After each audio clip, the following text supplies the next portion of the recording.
there was one not so positive experience of a friend's band who they paid this songwriter of this pretty big band within their niche or genre of music, and there wasn't very much care about the mix down of their tracks, and everyone in the band was like complaining about how certain solos were cut off, it wasn't mixed good, all kinds of things. Um and yeah, I can see that being a reason to not want a kind of like a big name producer attached to your project, because at the end of the day, if you're so unhappy with how it actually turned out, it's you don't have that intrinsic motivation to like want to promote it, and it's just kind of like a letdown in a way, but it doesn't seem to be a case with you guys, because from what I heard, it sounds great. I mean, And we didn't change anything. Once what Ikey did is what you hear. And yeah. that was obviously a decision that we all agreed with. It was like,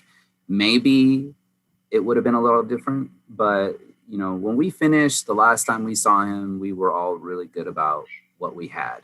And, I think, again, the take that we had going in was like, we're a punk band and we're going to try to capture that raw energy and be that band captured live as much as humanly possible.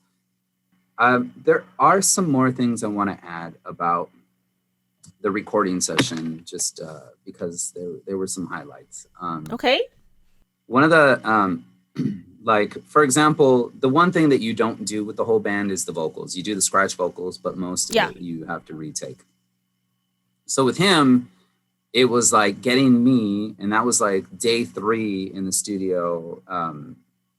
It was getting me to a point where I could perform and they were going to capture it.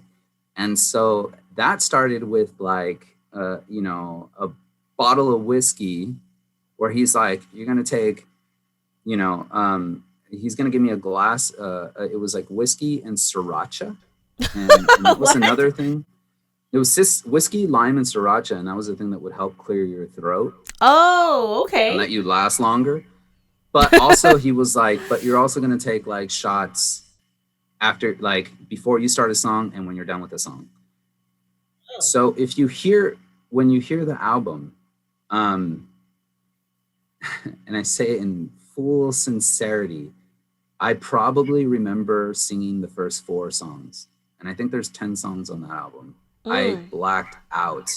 And I remember like just when I finally heard the mix and everybody in the band was like, dude, it was like, they were all impressed. I was like, I'm glad you guys were impressed and I'm glad we got something, because I don't remember any of it. I remember just like after the 3rd one being like, oh my God, I'm like, I can barely breathe because it's a lot of energy and output. You get in the zone, and then taking shots and then just being in it. At some point, it was like the next morning, and I was like, oh my God, I hope, like, I remember waking up thinking, I hope I didn't like waste, hours on like just garbage. And then when they played it back and they were all stoked on it, and I mean like Antoine and Ikey, I was like, thank God.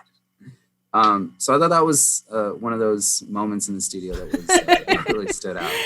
I would have never thought of combining whiskey and Sriracha. That's a very interesting combination.